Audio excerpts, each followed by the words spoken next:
Chapter 38 of the Count of Monte Cristo by Alexandre Dumas. Chapter 38. The Compact. The first words that Albert uttered to his friend on the following morning contained a request that Franz would accompany him on a visit to the Count. True, the young man had warmly and energetically thanked the Count on the previous evening, but services such as he had rendered could never be too often acknowledged. Franz, who seemed attracted by some invisible influence towards the Count, in which terror was strangely mingled, felt an extreme reluctance to permit his friend to be exposed alone to the singular fascination that this mysterious personage seemed to exercise over him, and therefore made no objection to Albert's request, but at once accompanied him to the desired spot, and after a short delay the Count joined them in the salon. "My dear Count," said Albert, advancing to meet him, "permit me to repeat the poor thanks I offered last night, and to assure you that the remembrance of all I owe to you will never be effaced from my memory. Believe me, as long as I live, I shall never cease to dwell with grateful recollection on the prompt and important service you rendered me, and also to remember that to you I am indebted even for my life." "My dear, very good friend and excellent neighbour," replied the Count with a smile, "you really exaggerate my trifling exertions. You owe me nothing but some trifle of 20,000 francs, which you have been saved out of your travelling expenses, so that there is not much of a score between us. But you must really permit me to congratulate you on the ease and unconcern with which you resigned yourself to your fate, and the perfect indifference you manifested as to the turn events might take."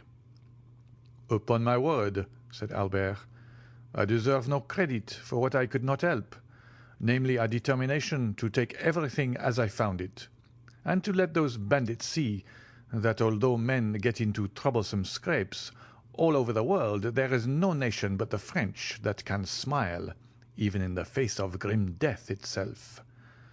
All that, however, has nothing to do with my obligations to you, and I now come to ask you whether, in my own person, my family, or connections, I can in any way serve you. My father, the Comte de Morcerf, although of Spanish origin, possesses considerable influence both at the court of France and Madrid, and I unhesitatingly place the best services of myself and all to whom my life is dear at your disposal." "Monsieur de Morcerf," replied the Count, "your offer, far from surprising me, is precisely what I expected from you, and I accept it in the same spirit of hearty sincerity with which it is made. Nay, I will go still further, and say that I had previously made up my mind to ask a great favour at your hands." "Oh, pray name it." "I am wholly a stranger to Paris. It is a city I have never yet seen." "Is it possible," exclaimed Albert, "that you have reached your present age without visiting the finest capital in the world? I can scarcely credit it." "Nevertheless, it is quite true. Still, I agree with you in thinking that my present ignorance of the first city in Europe is a reproach to me in every way, and calls for immediate correction. But in all probability I should have performed so important, so necessary a duty as that of making myself acquainted with the wonders and beauties of your justly celebrated capital, had I known any person who would have introduced me into the fashionable world. But unfortunately I possessed no acquaintance there, and of necessity was compelled to abandon the idea." "So distinguished an individual as yourself," cried Albert, "could scarcely have required an introduction." "You are most kind, but as regards myself, I can find no merit I possess, save that as a millionaire I might have become a partner in the speculations of Monsieur Aguado and Monsieur Rothschild, but as my motive in travelling to your capital would not have been for the pleasure of dabbling in stocks, I stayed away till some favourable chance should present itself of carrying my wish into execution. Your offer, however, smooths all difficulties, and I have only to ask you, my dear Monsieur de Morcerf, These words were accompanied by a most peculiar smile. "Whether you undertake, upon my arrival in France, to open to me the doors of that fashionable world, of which I know no more than a Huron or a native of Cochin China." "Oh, that I do, and with infinite pleasure," answered Albert, "and so much the more readily as a letter received this morning from my father summons me to Paris in consequence of a treaty of marriage. My dear Franz, do not smile, I beg of you. With a family of high standing and connected with the very cream of Parisian society." "Connected by marriage, you mean?" said Franz laughingly. "Well, never mind how it is," answered Albert. "It comes to the same thing in the end. Perhaps by the time you return to Paris I shall be quite a sober, staid father of a family. A most edifying representative I shall make of all the domestic virtues, don't you think so? But as regards your wish to visit our fine city, my dear Count, I can only say that you may command me and mine to any extent you please." "Then it is settled," said the Count, "and I give you my solemn assurance that I only waited an opportunity like the present to realize the plans that I have long meditated." Franz did not doubt that these plans were the same concerning which the Count had dropped a few words in the grotto of Monte Cristo, and while the Count was speaking the young man watched him closely, hoping to read something of his purpose in his face. But his countenance was inscrutable, especially when, as in the present case, it was veiled in a sphinx-like smile. "But tell me now, Count," exclaimed Albert, delighted at the idea of having to chaperon so distinguished a person as Monte Cristo, "tell me truly whether you are in earnest, or if this project of visiting Paris is merely one of the chimerical and uncertain air castles of which we make so many in the course of our lives, but which, like a house built on the sand, is liable to be blown over by the first puff of wind." "I pledge you my honour," returned the Count, "that I mean to do as I have said. Both inclination and positive necessity compel me to visit Paris." "When do you propose going thither?" "Have you made up your mind when you shall be there yourself?" "Certainly. In a fortnight or 3 weeks' time, that is to say, as fast as I can get there." "Nay," said the Count, "I will give you 3 months ere I join you. You see I make an ample allowance for all delays and difficulties." "And in 3 months' time," said Albert, "you will be at my house?" "Shall we make a positive appointment for a particular day and hour?" inquired the Count. "Only let me warn you that I am proverbial for my punctilious exactitude in keeping my engagements." "Day by day, hour for hour," said Albert. "That will suit me to a dot." "So be it, then," replied the Count, and extending his hand towards a calendar suspended near the chimney-piece, he said, "To-day is the 21st of February," and, drawing out his watch, added, "It is exactly 10:30 o'clock.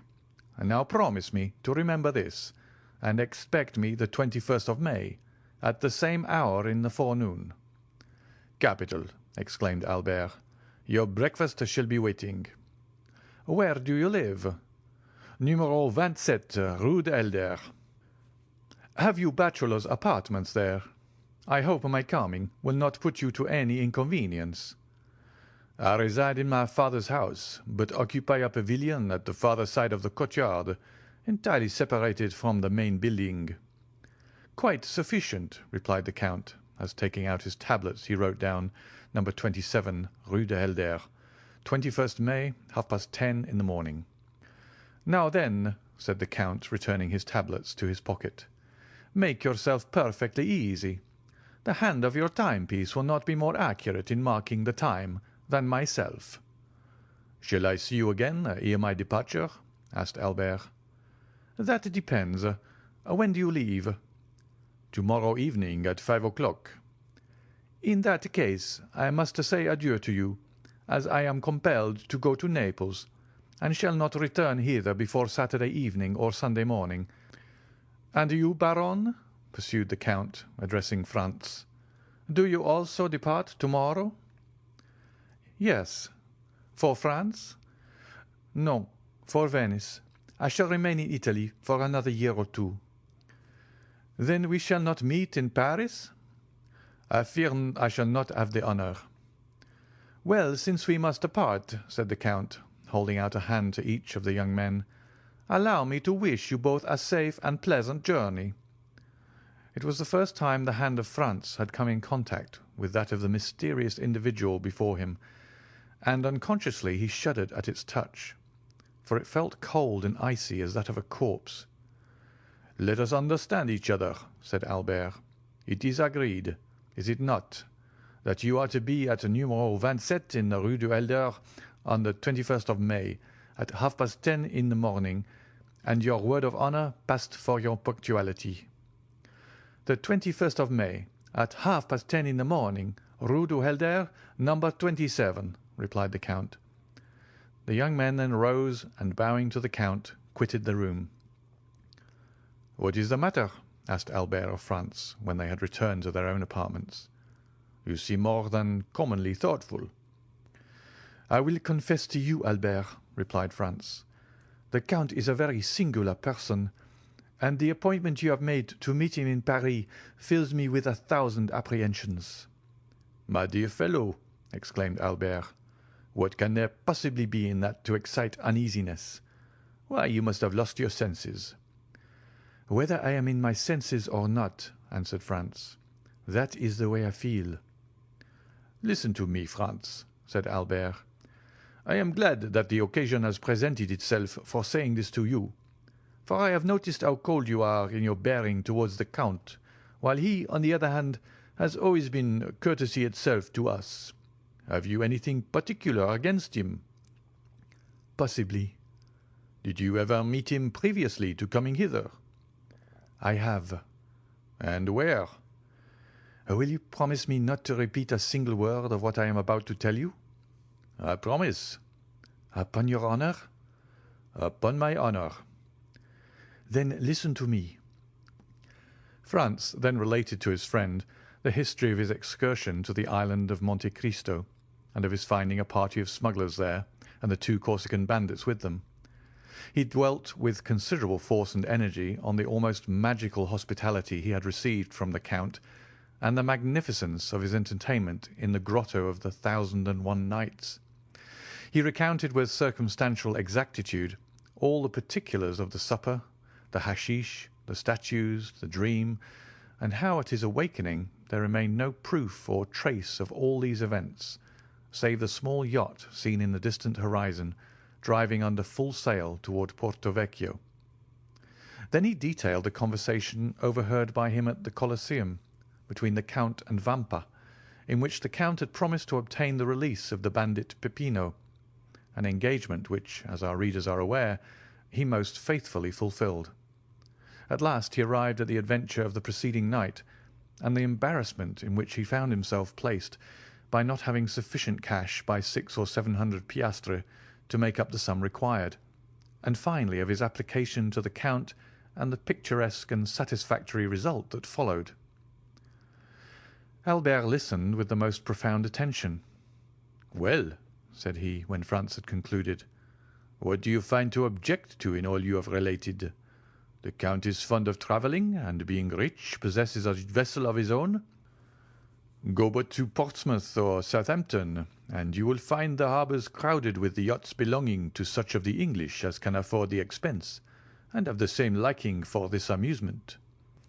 Now, by way of having a resting place during his excursions, avoiding the wretched cookery which has been trying its best to poison me during the last 4 months, while you have manfully resisted its effects for as many years, and obtaining a bed on which it is possible to slumber, Monte Cristo has furnished for himself a temporary abode where you first found him, but, to prevent the possibility of the Tuscan government taking a fancy to his enchanted palace, and thereby depriving him of the advantages naturally expected from so large an outlay of capital, he has wisely enough purchased the island and taken its name. Just ask yourself, my good fellow, whether there are not many persons of our acquaintance who assume the names of lands and properties they never in their lives were masters of." "But," said Franz, "the Corsican bandits that were among the crew of his vessel." "Why, really the thing seems to me simple enough. Nobody knows better than yourself that the bandits of Corsica are not rogues or thieves, but purely and simple fugitives, driven by some sinister motive from their native town or village, and that their fellowship involves no disgrace or stigma. For my own part, I protest that should I ever go to Corsica, my first visit, ere even I presented myself to the mayor or prefect, should be to the bandits of Colomba, if I could only manage to find them, for on my conscience they are a race of men I admire greatly." "Still," persisted Franz, "I suppose you will allow that such men as Vampa and his band are regular villains, who have no other motive than plunder when they seize your person. How do you explain the influence the Count evidently possessed over those ruffians?" "My good friend, as in all probability I owe my present safety to that influence, it would ill become me to search too closely into its source. Therefore, instead of condemning him for his intimacy with outlaws, you must give me leave to excuse any little irregularity there may be in such a connection, not altogether for preserving my life, for my own idea was that it never was in much danger, but certainly for saving me 4,000 piastres, which being translated means neither more nor less than 24,000 livres of our money, a sum at which most assuredly I should never have been estimated in France, proving most indisputably," added Albert with a laugh, "that no prophet is honoured in his own country." "Talking of countries," replied Franz, "of what country is the Count? What is his native tongue? Whence does he derive his immense fortune, and what were those events of his early life, a life as marvellous as unknown, that have tinctured his succeeding years with so dark and gloomy a misanthropy? Certainly, these are questions that in your place I should like to have answered." "My dear Franz," replied Albert, "when upon receipt of my letter you found the necessity of asking the Count's assistance, you promptly went to him, saying, 'My friend Albert de Morcerf is in danger. Help me to deliver him.' Was not that nearly what you said?" "It was." "Well, then, did he ask you, 'Who is Monsieur Albert de Morcerf? How does he come by his name, his fortune? What are his means of existence? What is his birthplace? Of what country is he a native?' Tell me, did he put all these questions to you?" "I confess he asked me none." "No, he merely came and freed me from the hands of Signor Vampa, where I can assure you, in spite of all my outward appearance of ease and unconcern, I did not very particularly care to remain. Now then, Franz, when for services so promptly and unhesitatingly rendered, he but asks me in return to do for him what is done daily for any Russian prince or Italian nobleman who may pass through Paris, merely to introduce him into society, would you have me refuse? My good fellow, you must have lost your senses to think it possible I could act with such cold-blooded policy." And this time it must be confessed that, contrary to the usual state of affairs in discussions between the young men, the effective arguments were all on Albert's side. "Well," said Franz with a sigh, "do as you please, my dear Viscount, for your arguments are beyond my powers of refutation. Still, in spite of all, you must admit that this Count of Monte Cristo is a most singular personage." "He is a philanthropist," answered the other, "and no doubt his motive in visiting Paris is to compete for the Montyon prize, given, as you are aware, to whoever shall be proved to have most materially advanced the interests of virtue and humanity. If my vote and interest can obtain it for him, I will readily give him the one and promise the other. And now, my dear Franz, let us talk of something else. Come, shall we take our luncheon, and then pay a last visit to St. Peter's?" Franz silently assented, and the following afternoon, at 5:30, the young men parted. Albert de Morcerf to return to Paris, and Franz d'Épinay to pass a fortnight at Venice. But ere he entered his travelling carriage, Albert, fearing that his expected guest might forget the engagement he had entered into, placed in the care of a waiter at the hotel a card to be delivered to the Count of Monte Cristo, on which, beneath the name of Vicomte Albert de Morcerf, he had written in pencil, 27 Rue du Helder, on the 21st of May, 10:30 a.m. End of chapter 38.